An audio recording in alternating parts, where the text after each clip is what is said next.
ಸನ್ಮಾನ್ಯ ಅಧ್ಯಕ್ಷರೇ, ನಾವು ಕಳೆದ ವಾರ ಈ ಅಬಕಾರಿ ಇಲಾಖೆಯಲ್ಲಿ ಕಾಂಗ್ರೆಸ್ ಪಕ್ಷ ಅಧಿಕಾರಕ್ಕೆ ಬಂದ ಮೇಲೆ ಭ್ರಷ್ಟಾಚಾರದ ಕೂಪಾಗಿರುವಂಥ A1 ಇಲಾಖೆ ನಂಬರ್ 1 ಅಪರಾಧಿ ನಂಬರ್ 1 ಅಂತಿರಲ್ಲ, ಅಪರಾಧಿ ನಂಬರ್ 1 ಇಲಾಖೆ ಅಬಕಾರಿ ಇಲಾಖೆ. ಇಲ್ಲಿ ಮಂತ್ಲಿ ವೈನ್ ಸ್ಟೋರ್ಗೆ ಫಿಕ್ಸ್, ವರ್ಗಾವಣೆ ದೊಡ್ಡ ದಂಧೆ, ಅದರ ಲಿಸ್ಟು ನಾನು ಕೊಡ್ತೀನಿ ಆಮೇಲೆ. ಕಿಕ್ ಏರೋದಲ್ಲ, ಆ ಕಿಕ್ ಲೆವೆಲ್ನೇ ಇನ್ನೂ ಜಾಸ್ತಿ ಮಾಡಿಬಿಟ್ಟಿದ್ದಾರೆ. ಕಾಸಿಗಾಗಿ ಪೋಸ್ಟಿಂಗು, ಟ್ರ್ಯಾಪ್ ಆದವರಿಗೆ ಆಯಕಟ್ಟಿನ ಹುದ್ದೆ, ವಿಭಾಗವಾರು ಮಂತ್ಲಿ ಫಿಕ್ಸು, ನಿಷ್ಕ್ರಿಯ ಲೇಸನ್ಸ್ಗಳಿಗೆ ಅದಕ್ಕೆ ಜೀವ ಆಕ್ಸಿಜನ್ ಕೊಡುವಂಥದ್ದು, ನಿಷ್ಕ್ರಿಯಕ್ಕೆ ಆಕ್ಸಿಜನ್ ಕೊಡೋದು. ಹೊಸ ಬಗೆಯ ಈ ಥರದ ಭ್ರಷ್ಟಾಚಾರ ಅಬಕಾರಿ ಇಲಾಖೆಯಲ್ಲಿ ನಡೀತಾ ಇದೆ. ಇದರಿಂದ ಇಲಾಖೆಯಲ್ಲಿ ದಿನನಿತ್ಯ ಒಂದೊಂದು ಆಡಿಯೋ ವಿಡಿಯೋ ಬರ್ತಾನೆ ಇದೆ. ದಿನನಿತ್ಯ ಒಂದೊಂದು ಆಡಿಯೋ ವಿಡಿಯೋ ಎಲ್ಲ ಬರ್ತಾ ಇದೆ.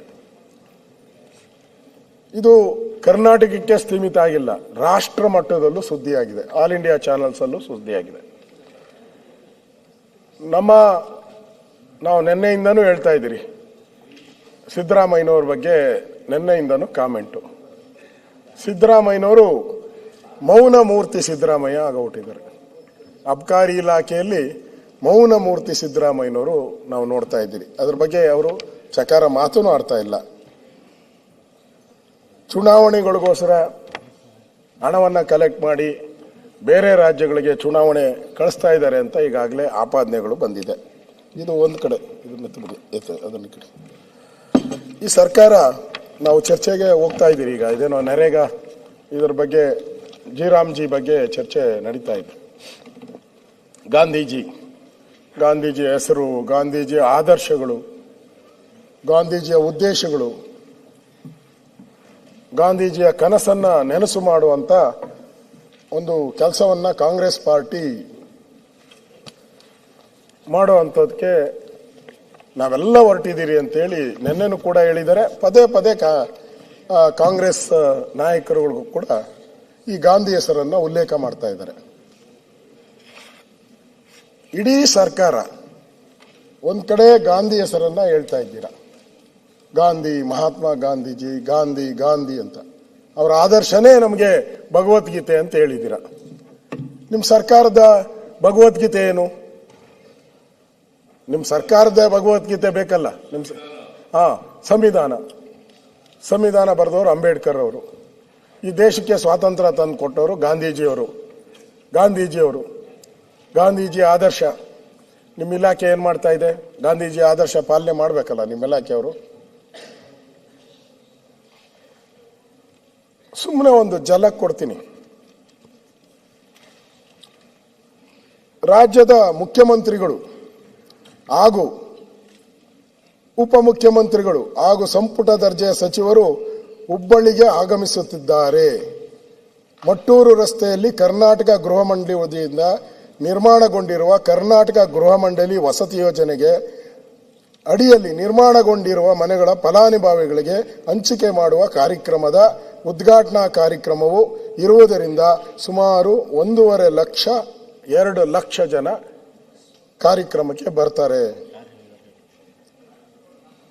ಸದರಿ ಕಾರ್ಯಕ್ರಮದಲ್ಲಿ ಭಾಗವಹಿಸುವ ಸಾಧ್ಯತೆಗಳು ಇರುತ್ತವೆ. 2 ಲಕ್ಷ ಜನ ಬರ್ತಾರೆ. ಆದ್ದರಿಂದ ಸರ್ಕಾರ, ಅಧಿಕಾರಿ ಅಂದ್ರೆ ಸರ್ಕಾರ, ಆಮೇಲೆ ನಮ್ಮವರಲ್ಲ ಅಂತ ಹೇಳ್ಬಿಡ್ಬಾರ್ದು. ನಾನು ಇವರನ್ನೇ ಎಲ್ಲ ಅಂದ್ಬಿಡ್ತಾರೆ ನಮ್ಮ CM ಅವರು. ಅದಕ್ಕೆ ಫಸ್ಟ್ ಹೇಳ್ಬಿಟ್ಟಿದ್ದೀನಿ, ಅಧಿಕಾರಿಗಳು ಭಾಗವಹಿಸುವ ಸಾಧ್ಯತೆ ಇರುವುದರಿಂದ ಹುಬ್ಬಳ್ಳಿಯ ಎಲ್ಲಾ ಸನ್ನದುದಾರರು, ಅಂಗಡಿಗಳು, ವೈನ್ ಸ್ಟೋರು, ಬಾರು, ಇವೆಲ್ಲ ಸಿವಲ್ 7, 2, 3, 4, 5, 6, 7 ಎಲ್ಲ ಎಲ್ಲ ತಮ್ಮ ಅಂಗಡಿಗಳಲ್ಲಿ ಸಾಕಷ್ಟು ಪ್ರಮಾಣದ ಮದ್ಯ ಹಾಗೂ ಬಿಯರ್, ಚಳಿಗಾಲಕ್ಕೆ ಬಿಯರ್ ಯಾಕೆ ಕುಡಿತಾರೆ ಇವರು? ಅದು ಬಿಯರನು KSTCL ಡಿಪೋದಿಂದ ಪಡೆದು ಸರ್ಕಾರದ ಉದ್ದೇಶ ಹೆಚ್ಚಿನ ವ್ಯಾಪಾರವನ್ನು ಮಾಡುವ ಪ್ರಯೋಜನವನ್ನು ಪಡೆದುಕೊಳ್ಳಲು ಈ ಮೂಲಕ ಎಲ್ಲ ಸನ್ನದ್ಧದಾರರಿಗೆ ಸೂಚಿಸಲಾಗಿದೆ. ಸಿದ್ದರಾಮಯ್ಯನವರು ಯಾಕೆ ನಗ್ತೀರಾ? ಸಿದ್ದರಾಮಯ್ಯನವರು ಅಂದ್ರೆ ಅವರು ನೇಮಕ ಮಾಡಿರೋ ಅಧಿಕಾರಿಗಳು, ಅವರೇ ತಾನೇ ಪೋಸ್ಟಿಂಗ್ ಮಾಡೋದು. ಮಂತ್ರಿ ಅಲ್ಲಿದ್ದಾರೆ, ಪೋಸ್ಟಿಂಗ್ ಮಾಡಿದ್ದಾರೆ, ಅವರು ಹೇಳಿದ್ದಾರೆ. ಹೇಳ್ತೀನಿ ಅದನ್ನು ನಾನು ಹೇಳ್ಬಾರ್ದು. ಕಾಂಗ್ರೆಸ್ಸಿನ ಕಾರ್ಯಕರ್ತರು ಬರ್ತಾರೆ ಅಂದ್ರೆ, ಕಾಂಗ್ರೆಸ್ಸಿನ ನಾಯಕರಿಗೆ ಬರ್ತಾರೆ ಅಂದ್ರೆ ಅವ್ರಿಗೆ ಕುಡ್ಸಕ್ಕೆ ನೀವು ಈ ಯೋಜನೆಯನ್ನು ಮಾಡಿದ್ದೀರಾ? ಕಾಂಗ್ರೆಸ್ ಕಾರ್ಯಕರ್ತರಿಗೆ ಮನೆ ಹಂಚೋ ಕಾರ್ಯಕ್ರಮ ಇದು. ಮನೆ ಹಾಳು ಮಾಡೋ ಕಾರ್ಯಕ್ರಮ ಮಾಡ್ತಾ ಇದ್ದೀರಾ ನೀವು. ಮನೆ ಹಾಳು ಮಾಡೋದು, ಕುಡಿಸಿ.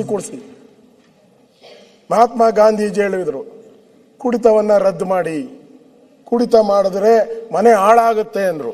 ಈ ಸರ್ಕಾರ ಏನ್ ಮಾಡಿದೆ? ಕುಡೀರಿ ಅಂತ ಹೇಳಿ ಅಫಿಷಿಯಲ್ ವಾಟ್ಸಾಪ್ ನಂಬರ್ ಎಲ್ಲ ಬೇಕಾದ್ರೆ ಹೇಳ್ತೀನಿ.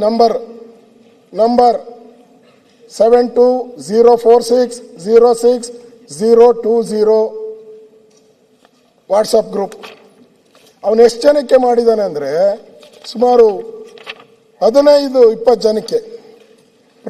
ಪ್ರದೀಪ್, ಪ್ರಕಾಶ್, ಹರೀಶ್ ಎಲ್ಲ ಇವರೆಲ್ಲ ಇನ್ಸ್ಪೆಕ್ಟರ್ಗಳು, ಅಂಗಡಿ ಇನ್ಸ್ಪೆಕ್ಟರ್ಗಳು, ಇವರೆಲ್ಲ ಅಧಿಕಾರಿಗಳು. ಆ ಪುಣ್ಯಾತ್ಮ ಯಾರು? ಆ ಪುಣ್ಯಾತ್ಮ ಏನ್ ಮಾಡಿದಾನೆ?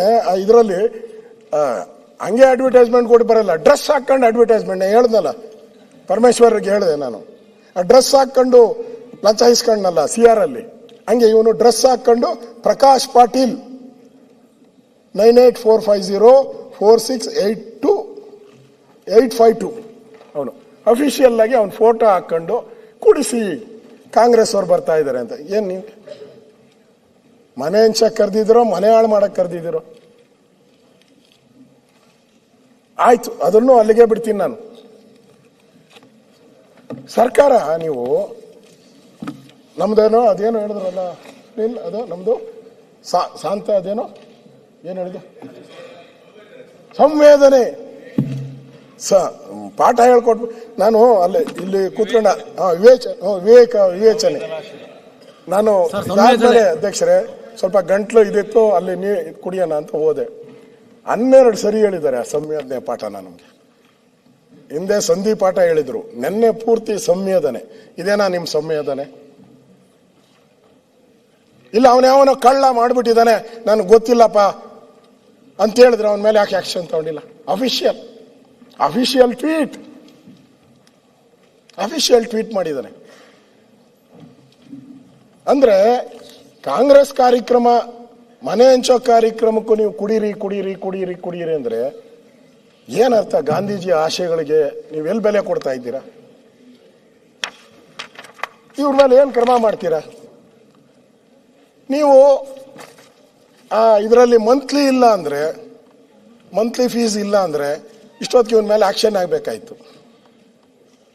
ಮಂತ್ಲಿ ಫೀಸ್ ಇದೆ, ಅದಕ್ಕೆ ಅವನು ಮುಟ್ಟಿಲ್ಲ, ಬಿಟ್ಟುಬಿಟ್ಟಿದ್ದಾರೆ. ಇವನು ಒಳ್ಳೆ ಕೆಲಸ ಮಾಡಿದ್ಯಾ ಪುಣ್ಯಾತ್ಮ, ನೀನು ಹಿಂಗೆ ಕೂಡಿಸ್ತಾ ಇರೋ ಎಲ್ಲರಿಗೂ, ಎಲ್ಲೇ ಸಮಾರಂಭ ಆತತ್ತು ಅಂತ ಹೇಳಿ ಬಿಟ್ಟುಬಿಟ್ಟ.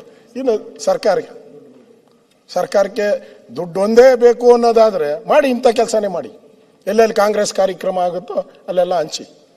ಇದು ಅವನು ಬರೆದಿರೋ ಲೆಟ್ರ್ ಓದ್ತಾ ಇದ್ದೀನಿ. ತಪ್ಪಿದ್ರೆ ಕ್ಷಮೆ ನಂದು, ಏನು 100% ಏನು ತಪ್ಪಿಲ್ಲ. ಅವನು ಏನು ಬರೆದಿದ್ದಾರೋ ಅದನ್ನೇ ಟ್ವೀಟನ್ನ ನಾನು ಹೇಳಿದ್ದೀನಿ. ಅಧ್ಯಕ್ಷೆ, ಅಶೋಕಣ್ಣ 1 ಮಿನಿಟ್ ಇಲ್ಲ, ಆದ್ರೆ ಆ ಕಾರ್ಯಕ್ರಮದ ಬಗ್ಗೆ ತಾವು ಮಾತಾಡ್ಬೇಕಾದ್ರೆ 1 ನಿಮಿಷ. ಬಹಳ ಒಳ್ಳೆ ಕಾರ್ಯಕ್ರಮ ಉತ್ತರ ಕರ್ನಾಟಕದಲ್ಲಿ ಆಗಿದೆ. ಎಕ್ಸೈಸ್ ಬಗ್ಗೆ ಮಾತಾಡಿಲ್ಲ, ಕಾರ್ಯಕ್ರಮ ಬಡವರಿಗೆ ಆದಂತ ಕೊಟ್ಟ ಕಾರ್ಯಕ್ರಮ ಹೊರತಾಗಿ ಮದ್ಯ ಹಂಚತಕ್ಕಂಥ ಕಾರ್ಯಕ್ರಮ ಅಲ್ಲ ಸರ್. ರಾಂಗ್ ಮೆಸೇಜ್ ಹೋಗ್ಬಾರ್ದು ಅಂತ ಹೇಳಿದೆ ಅಷ್ಟೇ. ಕೂತ್ಕೊಂಡು ಚರ್ಚೆ ಮಾಡಬೇಡಿ ಮಾರ್ರೆ, ನಿಮ್ಮಲ್ಲಿ ಏನಾಗಿದೆ? ನಿರ್ಭೀತ, ನಿಷ್ಪಕ್ಷಪಾತ, ವಿಶ್ವಾಸಾರ್ಹ ಸುದ್ದಿಗಳಿಗೆ ಮತ್ತೊಂದು ಹೆಸರಾಗಿರೋ ನ್ಯೂಸ್ 18 ಕನ್ನಡ ಈಗ ಆಪ್ನಲ್ಲೂ ಲಭ್ಯ ಇದೆ. ದಯವಿಟ್ಟು ಇಲ್ಲಿರೋ QR ಕೋಡ್ ಅನ್ನ ಸ್ಕ್ಯಾನ್ ಮಾಡಿಕೊಂಡು ಆಪ್ ಡೌನ್ಲೋಡ್ ಮಾಡೋದಕ್ಕೆ ಮರಿಬೇಡಿ. ನಿಮ್ಮ ಬೆಂಬಲ ಹೀಗೆ ಸದಾ ನಮ್ಮೊಂದಿಗಿರಲಿ. ಧನ್ಯವಾದ.